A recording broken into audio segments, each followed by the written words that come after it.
इस कार्यक्रम के पुण्यार्चक हैं माता पिता श्रीमान रूपचंद जी जैन, श्रीमती कमला जैन, दिनेश जैन, रेखा जैन, दिवेश जैन, दिशा जैन, गंगवाल परिवार, प्रवासी मुंबई, निवासी ब्यावर।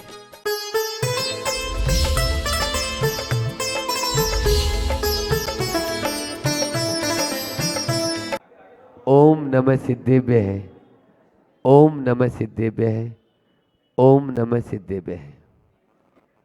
अहिंसा परमो धर्म की। बोलिए जालना के मूलनायक श्रेयांसनाथ भगवान की। आचार्य गुरुवर विद्यासागर जी महामुनिराज की। पूज मुनि श्री 108 दुर्लभ सागर जी महाराज की। चारों ओर जाल ही जाल है, चारों ओर जाल ही जाल है। कहीं प्रेम का जाल है तो कहीं माया जाल है, कहीं प्रेम का जाल है तो कहीं माया जाल है, कहीं विचारों का जाल है तो कहीं शब्दों का जाल है। बस यदि इसी जाल को काटना चाहते हो तो आ जाओ जाल ना। क्यों? क्योंकि अनुभव में आया हुआ है। जो अनुभव में है उसको तो बता ही सकते हैं ना। हम भी कभी आपकी तरह ऐसे ही नीचे बैठते थे और प्रवचन सुनते थे इसी मंदिर में, समझ में आ रहा है। लेकिन जालों को काटना है तो आ जाओ। जब कपड़ा धोते थे तो बड़ी पीड़ा होती थी कि ये कब तक ये मेरे ऊपर ये जाल चढ़ा रहेगा। लेकिन जाल ना आए तो किस्मत ने ऐसा यानी जो है ना सितारा बुलंद हो गया और यहाँ से सीधे गए तो दिगंबर मुनि बनकर ही आपके यहाँ पर आज आ गए इस जालना में। निश्चित रूप से 4 शब्द दे देता हूँ अल्प समय में। जाल बुनना, रात्रि में चिंतन वही जालना ही चल रहा था। बड़ी मेहनत से भोजन पका लेते हैं थोड़ा बहुत, तो अभी नाश्ते के रूप में दे रहे हैं। पूरा चाहिए तो फिर दोपहर में और मिल जाएगा। जाल बुनना, जाल बिछाना, जाल में फंसना और जाल काटना। समझ में आ रहा है? जाल बुनना, जाल बिछाना, जाल में फंसना और जाल काटना। तो जाल काटना चाहते हो तो आना तो होगा आपको जालना। जाल ना शब्द ही बोल रहा है कि जहां पर जाल ना, जाल नहीं है। आज आदमी जाल बुनता रहता है, विचारों का जाल। वह दिन रात उसके माइंड में क्या चल रहा है ये समझ ली। सो भी रहा है तो विचार उसके चलते ही रहते हैं, चलते रहते हैं।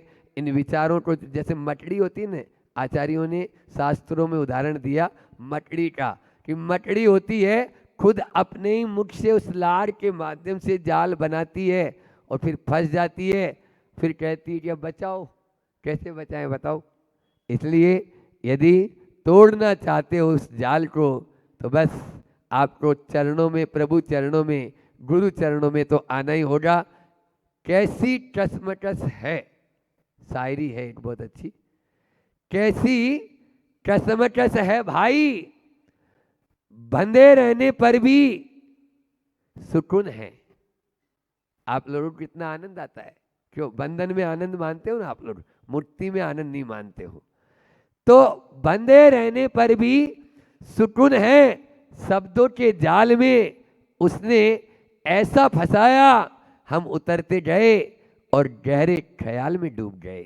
हम उतरते गए और गहरे ख्याल में डूब गए। ऐसा ही शब्दों का माया जाल होता है, ऐसा ही प्रेम का माया जाल होता है, ऐसा ही हमारे विचारों का यह माया जाल होता है। जाल बुनो नहीं और जाल बिछाओ भी नहीं। आज सब तरफ जाल बिछा हुआ है, जहाँ देखें।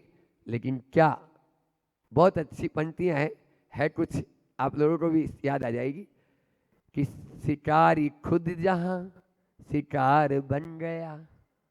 बोलो, शिकारी खुद यहाँ इस संसार में आया। शिकारी आया था यहाँ पर, क्यों? लेकिन उसी जाल में वो खुद शिकार बन गया। बोलो, हर व्यक्ति का यही हाल हो रहा है वो चाहता तो है लेकिन चाहता गलत रहा है, इसलिए वह खुद शिकार बन जाता है। और जब फंस जाता है तब फिर वह छटपटाता रहता है, चाहे लोभ के, चाहे माया के, चाहे आप क्रोध और मान के, ये चारों कसायों के जाल में हम फंसते ही चले जाते हैं। जाल काटना चाहते हो? बोलो ना, जाल ना।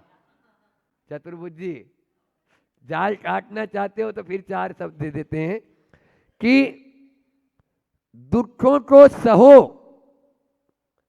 अगर जाल को काटना चाहते हो तो कष्टों को सहो, दुखों को सहो, दुर्वचनों को सहो, दुर्संगति को सहो और दुष्प्रसंगों को सहो। इन चारों को सहना, क्योंकि आचार्य श्री जी ने हाइकू बहुत अच्छा दिया है कि सहो न कहो, सही परीक्षा यही, आपे में रहो।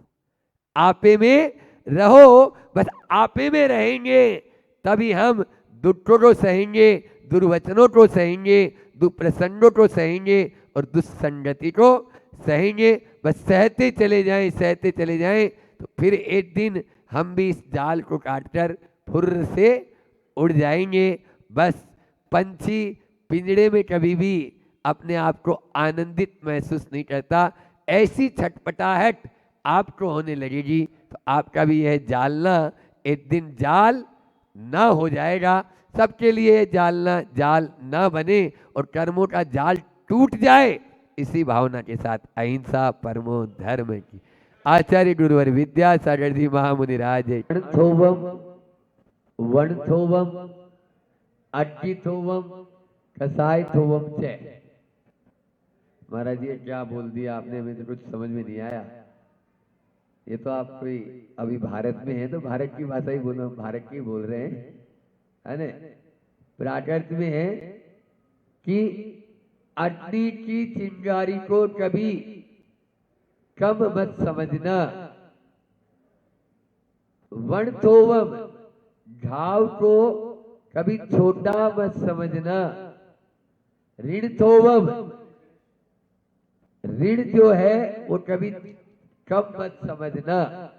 जिस प्रकार से 3 उदाहरण दे दिए, चौथे में वो कह रहे हैं कसाय थोवम च, कसाय को कम मत समझना। एक समय की कसाय हमको अनंत भवों के पीछे ले जा धकेल सकती है, असंख्यात नहीं। हाँ, क्योंकि अनादि का वही चक्र चल रहा है, इसलिए कसाई से बचना बहुत जरूरी है। जब तक कसाई से नहीं बचेंगे तब तक यहाँ हम अपनी कायाकल्प नहीं कर सकते। समझ में आ रहा है? रवि मसाला, आज आप लोग सब यहाँ पर रवि मसाला में बैठे हुए हैं, लेकिन आदमी को मसाला तो खैर अच्छा ही लगता है, बिना मसाला की कोई चीज उसको भाती ही नहीं है। हाँ हाँ, नहीं, वो स्वाद भी बढ़ाता है और स्वास्थ्य भी अच्छा रखता है। लेकिन कई बार जीभ के लिए तो ठीक है, लेकिन बातों के लिए, क्योंकि जीभ के 2 काम, चखना और बटना, तो चखने वाला तो मसाला ठीक, अब ये बटने वाले में जो मसाला लगा देते हैं उसमें क्या करेंगे? उसने 1 कही थी, आपने 4 लगा दी और परोस दी सामने वालों को, ये मसाला तो गड़बड़ हो गया ना। ये ही कसाय है, इसको कैसे नीचे गिराएं, ये यानी उसकी जो है ना थिंकिंग रहती है। इस थिंकिंग को बदलना तो पड़ेगा, अन्यथा वह हमारे लिए बहुत हानिकारक होगा। तो अभी तो हम इतना ही कहना चाहेंगे कि आपको 4 बातें याद रख लेना है इस कसाय के मसाले को कम करने के लिए। पहला है फॉरगेट एंड फॉरगिव, भूल जाओ और क्षमा कर दो। दूसरा है you are right I am wrong, आप सही है मैं गलत हूं, आपका कसाय का मसाला भड़केगा ही नहीं। फिर तीसरा है LML, लोड मत लो, हम लोड ले लेते हैं, उसी चक्कर में फिर षड्यंत्र रचते रहते हैं, रचते रहते हैं। इसको कैसे अलग किया जाए, अलग करने की जरूरत ही नहीं है ना। तो LML, और फिर चौथा बहुत अच्छा कि no tension no mention. Tension भी नहीं रखो और मेंशन भी मत करो, इंटेंशन अच्छा रखो, इसलिए आपको अटेंशन रहना पड़ेगा। समझ में आ रहा है? इसलिए इन 4 बातों को याद रखिए कि forget and forgive, you are right I am wrong, LML, और नो टेंशन नो मेंशन। इतना ही अभी रखेंगे। इतना ही कहकर कि रवि मसाला जो है, उसमें मसाले का जो मैंने व्याख्या की है, वो मसाला एक चटना वाला तो ठीक, बटना वाला ठीक नहीं है। अहिंसा परमो धर्म की, आचार्य गुरु और विद्यासागर जी महामुनिराज। एक राजा था, उसको राज्य वैद्य की जरूरत थी, और उस राज्य वैद्य की नियुक्ति के लिए एक वैकेंसी निकाली। काफी लोग आए, लेकिन उनमें से 3 लोगों को छांटा जो बड़े बड़े वैद्य थे। अब उनमें से जो पहला था वो बोलता है, मैंने ऐसा रसायन बनाया है जो इलाज को तुरंत, बीमारी को तुरंत ठीक कर देता है, ऐसा इलाज, लेकिन उसका साइड इफेक्ट बहुत है। दूसरा बोलता है, मैंने एक ऐसा योग तैयार किया है जिसके माध्यम से इलाज तो होता है लेकिन थोड़ा टाइम लगता है। तीसरा बोलता है, मैंने एक ऐसी बूटी तैयार की है कि कभी आदमी बीमार ही नहीं हो, ऐसा यानी मैंने एक बूटी तैयार की है। आज यहाँ पर नवकार आराधना, यहाँ पर जो है ये आयुर्वेद का एक संस्थान चल रहा है, और आयुर्वेद में हमारे गुरुजी कहते हैं कि अब आयुर्वेद ही इस संसार को बचा सकता है। एलोपैथी वालों ने तो वही पहला जो रसायन तैयार किया, साइड इफेक्ट इतने हैं कि पूछो ही नहीं। आगम के अनुसार बोलूं तो एक ही बात बता सकता हूं कि आदमी अब चिरायु की जरूरत नहीं, पूर्ण आयु की जरूरत है। चिरायु का मतलब होता है उम्र को बढ़ाना, हो ही नहीं सकता। एक निषेक भी कोई भी उम्र बढ़ाने में स्वयं भगवान पारसनाथ भी सक्षम नहीं, आप कहाँ से कर लेंगे। हाँ, पूर्ण आयु के लिए उनका भी आशीर्वाद और हमारा भी और अपन सबका भावना रहती है। आपको जितनी आयु मिली उसको कितने दिन में आप पूर्ण करना चाहते हो, आपके ऊपर निर्भर है।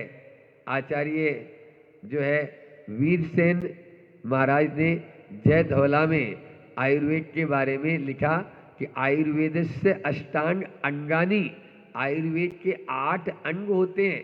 ये आज का नहीं, हजारों हजारों साल पहले से चलता हुआ आ रहा है। आचार्य पूज्यपाद स्वामी ने लिखा शांति भक्ति में, विद्या भेषज मंत्र तोय हवनीर याति प्रशांति यथा, यानी विद्या भेषज मंत्र तोय, सब रोगों की एक दवा मूठ माटी में। आचार्य श्री जी ने लिखा, मिट्टी पानी और हवा, सब रोगों की एक दवा मिट्टी पानी और हवा। आज व्यक्ति के जितने रोम हैं उतनी बीमारियां हैं, समझ में आ रहा है। लेकिन ये बताओ, 150 करोड़ की जनता है, तो 150 करोड़ डॉक्टर कहाँ से लाएं आपके लिए। अपना इलाज स्वयं करना सीखिए, और इसके लिए आपको यहाँ पर नवकार इस आराधना केंद्र में आइए, समझ में आ रहा है। तब ही हम अपना इलाज यहाँ पर स्वयं को स्वयं का इलाज करना है, अब दूसरा नहीं।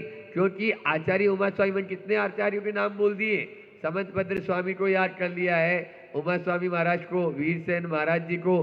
क्योंकि देखो, हम तो जो प्रासंगिक विषय है उसी पर मैं बोलता हूँ, हमारा मेरा काम ही एक जो प्रसंग है उसके अनुसार भैया थोड़ा सा बोल दिया। तो यहाँ पर भी स्वस्थ कौन, सम दोष है समानिश्चय, सम धातु मलह किया, प्रसन्नात्म इंद्रिय मन है, स्वस्थ इति अभिधीयते।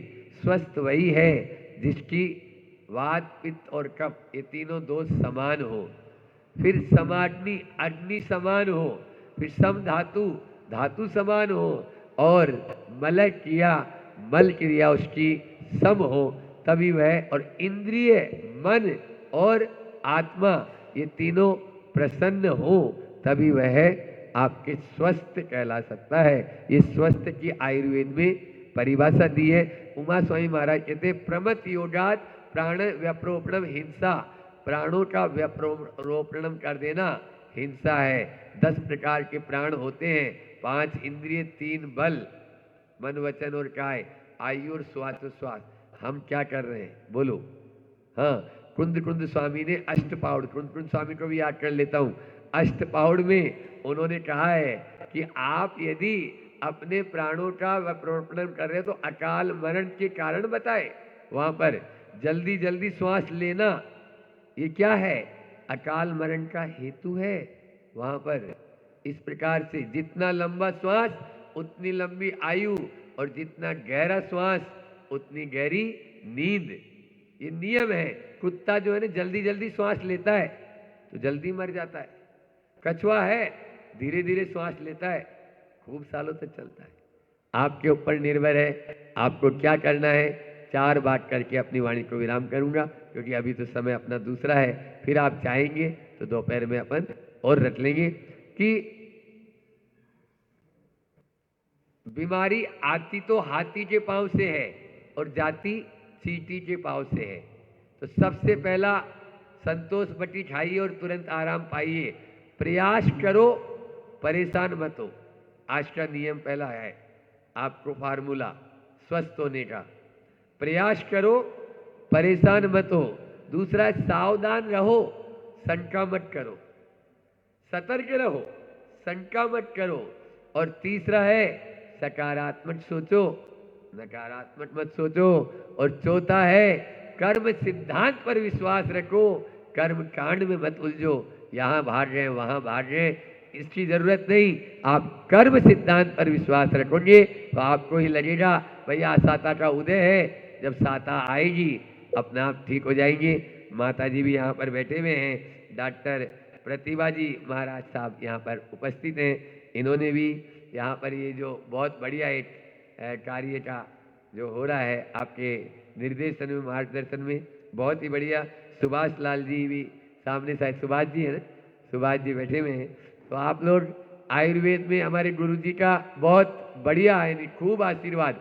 वो भी एलोपैथी के बारे में कहते हैं कि भैया एलोपैथी के बहुत साइड इफेक्ट होते हैं, इसलिए उन्होंने चिरायु नहीं पूर्णायु की स्थापना की।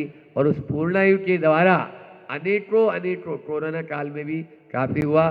सब मिलकर एक बार मेरे साथ बोलेंगे, जय आयुर्वेदा, जय आयुर्वेदा, जय आयुर्वेदा। बोलिए अहिंसा परमो धर्म की। क्या, क्यों, कब और कैसे, द्रव्य, क्षेत्र, काल और भाव, इनका ध्यान रखेंगे तब वो चोखा है। नहीं तो बाजार का घी ला के खिलाएंगे तो वो चोखा नहीं कहलाएगा। समझ में आ गया? डब्बा पकड़ में आ जाएगा तो वो अंतराय भी हो गया और गड़बड़ हो जाएगा ना। ये विवेक होना जरूरी है। हम मानते कि महाराष्ट्र में उतने लोग पढ़े लिखे नहीं हैं, लेकिन महाराष्ट्र में इतना तो जानते हैं कि दिन में भोजन करना चाहिए, रात में नहीं करना चाहिए। ये तो जानते हो ना, दिन में बनाना चाहिए, रात में नहीं। अभी कल ही हरिवंश पुराण में आया था कि यदि रात मुनि महाराज के लिए रात्रि भोजन क्यों लिखा? बोलो। रात्रि, अभी हमारे भैया जी भी बोल रहे थे कि महात्मा होगा, रात्रि भुट्टी त्याग, ये व्रत मुनि महाराज के लिए। तब मालूम चला कि कुएं से रात में पानी भर के ले गया आदमी।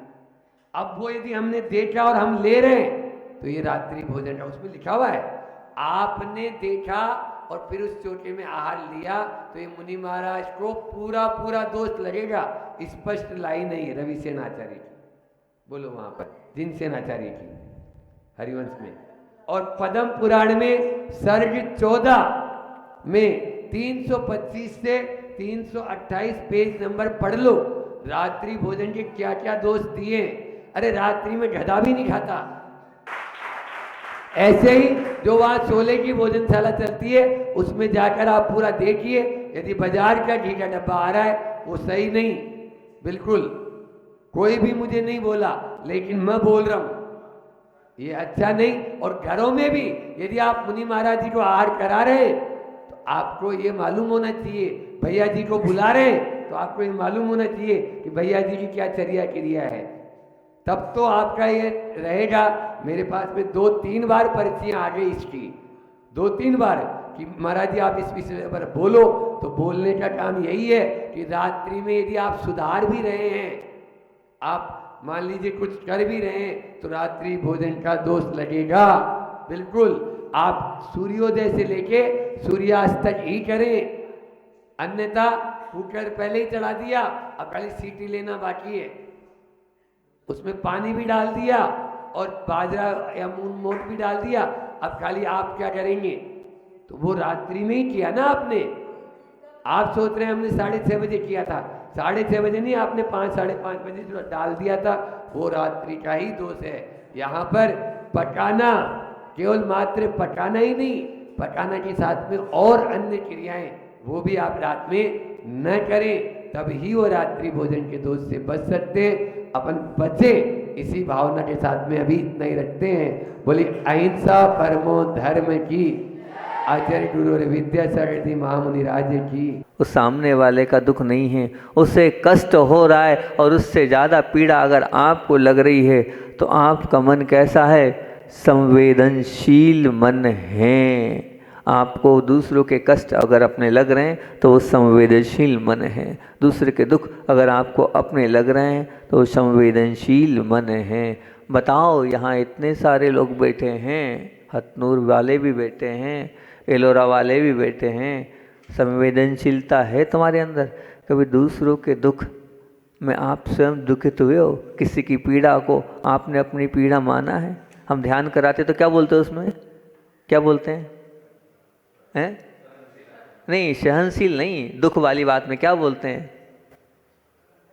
दूसरों के दुखों को ही मैं अपना दुख मानने वाली आत्मा हूँ, ये बोलता ना। और क्या मैं सबके प्रति क्या भेजती हूँ? दुआ देने वाली आत्मा हूँ, सबको सुख देने वाली आत्मा हूँ। वो कब बनेगी? जब संवेदनशील मन आपका होगा तब बनेगा। अब वो तीसरा, चौथा मन कौन सा है? तो बोले चौथा मन धार्मिक मन, मतलब जिसके मन में सत्क्रिया सत्कार्य करने का मन हो वो धार्मिक मन कहलाता है। जिसका मन, हाँ भैया महाराज जी आए हैं, विधान हुआ है, विधान में चलें, बैठ जाएं, महाराज जी आए हैं प्रवचन सुनने के लिए, बैठ जाएं, ये मन जो कहला रहा है ये धार्मिक मन है। ये अंदर से धर्म के प्रति आपकी आस्था है। संपत्ति और समय, दो चीज़ें आपके पास, संपत्ति भी है और समय भी है। अगर ये संपत्ति अधिक हो और आपके पास मान लो समय भी अधिक हो तो आपके मन में क्या विचार चलता है? उस समय को कहाँ पर बिताऊं, उस संपत्ति को कहाँ पर इन्वेस्टमेंट करूं? बताओ। दो चीज़ें, समय अधिक है, संपत्ति अधिक है, दोनों आपके पास अधिकेगी। अब समय भी अधिक है, वृद्ध अवस्था है, हमारे पाटनी जी जैसी सब रिटायरमेंट हो गए, और उस समय को वो कहाँ लगा रहे हैं आप देख लो। वो संपत्ति है दिनेश जी के पास अपार, वो अपनी संपत्ति को कहाँ लगा रहे? अधिक समय और अधिक संपत्ति आपकी कहाँ लग रही है? बस आपका मन किस ओर जा रहा है, उस समय उस संपत्ति को, उस समय को आप किधर इन्वेस्टमेंट कर रहे हैं, उस किधर आपका विचार चल रहा है। अगर जिस ओर आपका विचार चल रहा है उस ओर आपका मन जा रहा है। अगर धर्म की ओर जा रहा है तो आपका मन धार्मिक मन है, आपके मन में धर्म का बीजारोपण हो चुका है। और पांचवा मन, तो बोले पांचवा आध्यात्मिक मन है। आध्यात्मिक मन मतलब क्या कहलाता है? उदारता, सरलता, पवित्रता, प्रसन्नता जिस आत्मा के अंदर है, और वो भी किसके लिए? जो आत्मा के लिए समर्पित है, आत्मा के प्रति ही जिसका अहोभाव हो रहा है, वो कहलाता है आध्यात्मिक मन, वो कहलाता है आध्यात्मिक मन। ये चार मन तो सबके पास हो जाते हैं। पहला मन कौन सा बोला हमने? निष्ठुर मन, दूसरा निर्लेप मन, और तीसरा संवेदनशील मन, धार्मिक मन भी हो जाता है। लेकिन जो पांचवा जो है ना, पांचवा जो आध्यात्मिक मन है, ये अच्छों के पास नहीं होता है। साधुओं के पास तक वो आध्यात्मिक मन नहीं रह पाता है, वो आत्मा तक जा ही नहीं पाते हैं, वो आत्मा तक विचार ही नहीं कर पाते। वो है आत्मा, शरीर अलग है, आत्मा अलग है, यहाँ तक भेद विज्ञान ही नहीं कर पाते हैं और कभी आत्मा में जा ही नहीं पाते हैं। बताओ, आज ये पांचवा मन अगर आपके पास आ गया और ये पांचवें मन की पूरी पांचवें मन के लिए पूरी ताकत से आपको आपने विचार कर लिया तो समझना आपका जीवन सफल हो जाएगा। कभी 2-5 मिनट बैठे हो कि मैं अलग हूँ और आत्मा अलग है, ये शरीर अलग है और आत्मा अलग है, बैठे हो, कभी विचार किया? नहीं ना, पांचवा मन नहीं हो पाता है। कह रहा ना, 4 मन तक सब आ रहे हैं, ये पांचवें मन तक कोई नहीं आ पा रहा है। 4 मन में तो अभी धर्मात्मा भी बहुत सारे लोग बैठे हैं, रोज प्रवचन सुनने भी आए हैं, रोज विधान करने भी आए हैं, परंतु आध्यात्मिक मन किसी के पास नहीं है। बस आध्यात्मिक मन अगर आपका बन जाएगा तो वो आध्यात्मिक मन अगर आपका आ गया तो ये मान के चलना सचमुच में आप भगवान बनने की तैयारी में लगे हैं। तो यहीं इतना ही बोलूँगा। कल हमने पाठ की बात बोली थी, आप पाठ के लिए तैयार हो गए थे कि हम पाठ भी करेंगे। आप लोगों ने, महिला मंडल ने स्वीकृति दी, पुरुष वर्ग ने भी स्वीकृति प्रदान करी कि हम शाम को आएंगे और आरती और पाठ करेंगे। और अब इतना कह रहा हूँ कि 2 मिनट बैठना, 5 मिनट बैठना, कुछ मत करना इन भगवान, क्योंकि अपना तीसरा बिंदु चरणों में बैठना है। चरणों में बैठकर इतना ही विचार करना, शरीर अलग है और आत्मा अलग, इससे ज़्यादा कुछ नहीं करना है। आध्यात्मिक मन को बनाने के लिए शुरुआत की अवस्था में क्या बोलना है? शरीर अलग है और आत्मा अलग है। 2, 3, 4, 5 मिनट, सिर्फ इसके अलावा और कुछ नहीं विचार करना। शरीर अलग है, आत्मा अलग है, शरीर अलग है, आत्मा अलग है। इससे जो क्या होगा महाराज जी, कर तो लेंगे, इससे जो आपको सबसे बड़ा आपके अंदर जो पावर आएगा, शांति का अनुभव होगा आपको। आपके अंदर एक ही भी हाल सबके अंदर कि आप बहुत एग्रेसिव नेचर के, बहुत जल्दी गुस्सा आ जाता है, थोड़ी सी बात आपको सहन नहीं होती है और जरा से में आप क्या हो जाते हो, सामने वाले पर हावी हो जाते हो। जब बार बार आप शरीर अलग है, आत्मा, बहुत बड़ा महामंत्र है ये आध्यात्मिक मन को उजागर करने के। जब ये बार बार आप रोज रोज करोगे ना तो आपको अपने आप शांति का अनुभव होगा, सहन शक्ति आपकी बढ़ती चले जाएगी और आपको जो सामने जब परिस्थितियां आएगी तो उनको बड़े सरल और सहज भाव से आप एक्सेप्ट कर लोगे। पर करना क्या पड़ेगा? करना क्या पड़ेगा? बोलो ना, मंत्र क्या है? शरीर अलग है और आत्मा अलग है, तब कहीं जाकर आपके अंदर वो सहनशील आ पाएगी। उसके लिए आपको 4 प्रकार के तप करना पड़ेंगे। सबसे पहला तप क्या? खंती सूरा। खंती सूरा मतलब क्या? ये पहला पराक्रम आपके अंदर होना चाहिए, हमेशा क्षमा करने के भाव। हमेशा कैसे भाव? क्षमा करने के भाव। जैसे वो जो डायमंड होता ना, कीचड़ में, तो कीचड़ में भी अगर वो डायमंड है, डायमंड लिप्त है, मतलब क्या कहते हो आप उसको, हीरा लिप्त है, तो वो अगर उसी में पड़ा रहे लेकिन उस हीरे को कोई फर्क नहीं पड़ता है। इसी प्रकार से आप वास्तविकता में शरीर और आत्मा अलग अलग करोगे ना तो डायमंड की तरह बन जाओगे और डायमंड की तरह बाहरी वस्तुएं कभी भी आपको कुछ नहीं कर पाएगी। कर्म सत्ता का श्रेष्ठतम उपकार ये कि हमें मन दिया है, पर मन का और उस कर्म सत्ता का अगर हम वास्तविकता में इस मन के माध्यम से ही अपनी कर्म सत्ता को हम समाप्त कर सकते। बस मन को क्या बनाना है? आध्यात्मिक मन, और आध्यात्मिक आत्मा की ओर आएगा। लेकिन नहीं ना भैया, जैसे धागे में अगर गांठ है तो वो सुई में जाएगी? नहीं जाएगी। गले में गांठ है तो भोजन अंदर जाएगा? नहीं जाएगा। अगर मन में गांठ है तो प्रभु और प्रभु के वचन अंदर नहीं जाने वाले हैं। इसलिए गांठ को निकालो, अंदर कुछ है तो उसको बाहर करो और आत्मा की बात करो और क्षमा भाव धारण करो तो आध्यात्मिक मन बनेगा। तप सूरा, तप का पराक्रम करने वाला होना चाहिए। मतलब मन में पैदा होने वाले गलत इच्छाएं, मन के पैदा होने वाली गलत भावनाओं को रोकना ही तप है। सब कर रहे हो मतलब, लेकिन फिर भी धर्म करते करते भी मन के विकार अगर आप शांत नहीं कर पा रहे हो तो नहीं। अभी सबसे पहला तप आपको यही करना है कि मन के जो विकार आ रहे हैं उनको रोकना है। विजाति के प्रति अगर आपकी दृष्टि जा रही है उसको रोकना है। मन की इच्छाओं को रोकना बहुत बड़ा तप है, बहुत बड़ा तप है, इच्छा निरोधः तप। यही आचार्य उमा स्वामी ने कहा है कि मन में जो चल रहा है उसको हम रोक दें, उस पर कंट्रोल कर दें तो एक बहुत बड़ा तप हो जाएगा। अगर बड़ों के सामने गलत हुआ, वो क्या, अगर कोई गलत कर रहा है और उस गलत को वो क्या कर रहा है उससे मतलब नहीं, मुझे तो अपने आप को रोकना है, ये रोकना तप है। उपवास नहीं कर सकते, कोई बात नहीं, आप 2 उपवास 3 उपवास बेला नहीं कर सकते, मत करो, लेकिन मन को जो गलत जा रहा है उसको रोकते चलो। ये भी बहुत बड़ा तप है, ये भी बहुत महान काम है, क्योंकि सत्ता, समाज, संघ, परिवार सबसे के बीच में रहकर अपनी मन की इच्छाओं का दमन करना, ये बहुत बड़ा तप है। साधु तो तप करता है, लेकिन गृहस्थों के लिए मन को संयमित रखना ही तप है, ये मान के चलना। और तीसरा दान सूरा। दान सूरा का तात्पर्य क्या है? दान का पराक्रम। दान मतलब क्या? समय का दान करना, शक्ति का दान करना, शब्दों का दान करना, संपत्ति का दान करना। कभी किसी भिखारी से प्रेम से आपने पूछा है, क्यों तुम भीख क्यों मांगते हो, क्या कारण है, तुम भीख किस लिए मांग रहे हो? कभी पूछा आपने?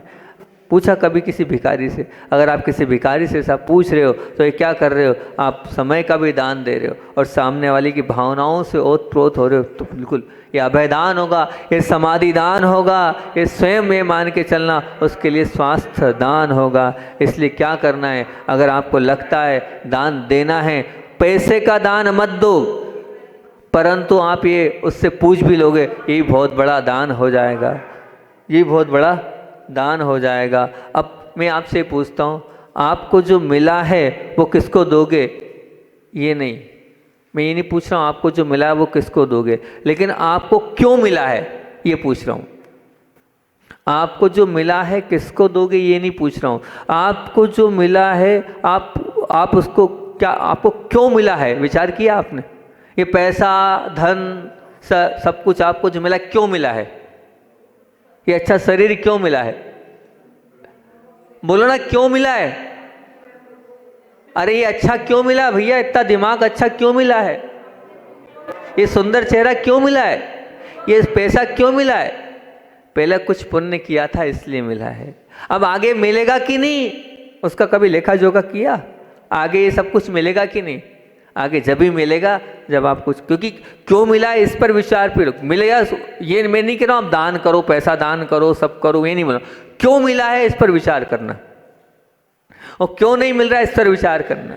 तो अगर आप चाहते हो आगे इससे अच्छा मिले तो कुछ ऐसा करो जब जाके आपका सब कुछ भला होता चला जाएगा। क्योंकि खंती सूरा बनने के लिए जीवों के प्रति सद्भाव चाहिए, और तप सूरा बनने के लिए सहन शक्ति होगी, तब आप तप सूरा बन पाओगे। और दान सूरा बनने के लिए आपके पास जो है उसका सदुपयोग करोगे। जब आप सदुपयोग करते चले जाओगे तो निश्चित तौर से आपका भला होता चला जाएगा, आपका कल्याण होता चला जाएगा। अगर आप वास्तविकता में अपना कल्याण करना चाहते हो तो ना निष्ठुर मन रखना है, ना निर्लेप मन रखना है, संवेदनशील मन हो, धार्मिक मन हो, लेकिन सबसे ज़्यादा जरूरी कौन सा मन चाहिए?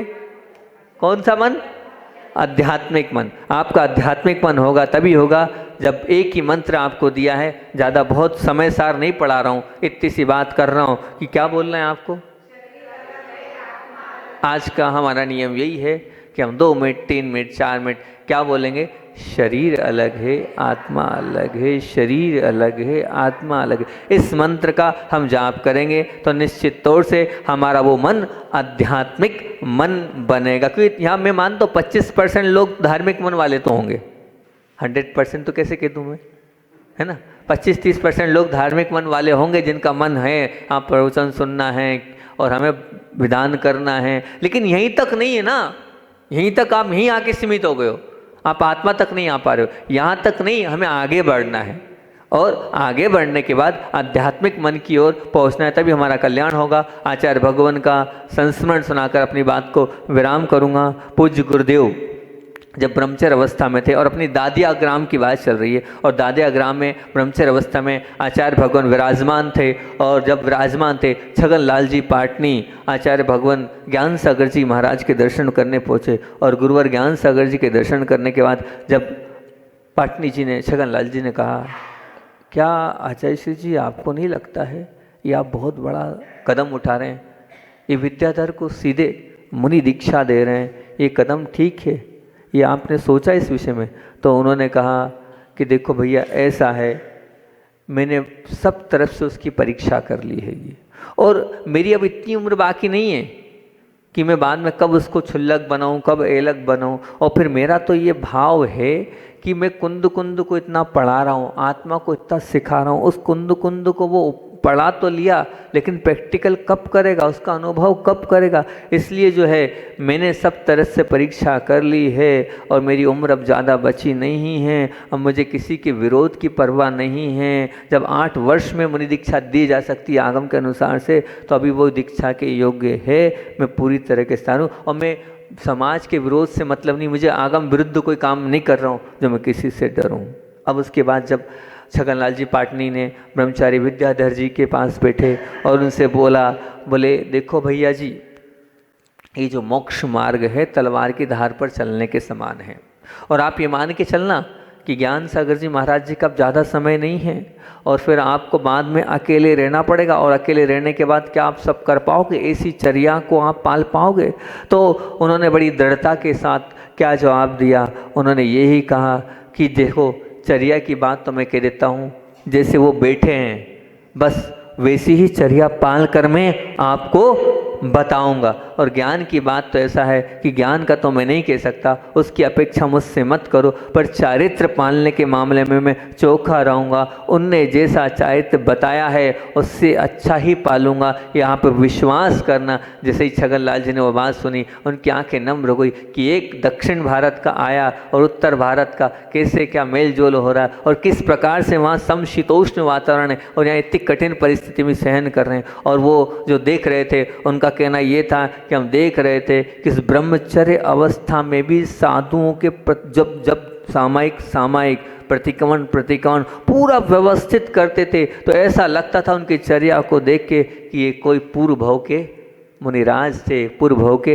त्यागी थे। ऐसी साधना, अथक साधना वो इसीलिए कर रहे थे कि मुझे क्या बनना है, मुझे तो मुनि बनना है, और मुनि भी कैसे बनना है, उत्कृष्ट साधक बनना है। और जब आचार्य ज्ञान सागर जी ने उनकी परीक्षा करी है तो वो तो उत्कृष्ट साधक थे, और अब वो आपके सामने भी दिख रहे हैं कि उन्होंने कैसी उत्कृष्ट साधना करी है, और उस उत्कृष्ट साधना के माध्यम से उस पूरे संघ को गुरुकुल बनाया है। वो आचार्य ज्ञान सागर की पहली दृष्टि थी कि उस छोटी सी उम्र में भी उन्होंने दीक्षा दी, और उनका तो कल्याण किया ही किया, साथ में हम सबका भी कल्याण किया। हम सबका भी कल्याण उनके जैसे हम बनी सी भावना से बोली आचार्य भवन विद्यासागर जी महामुनि राज की।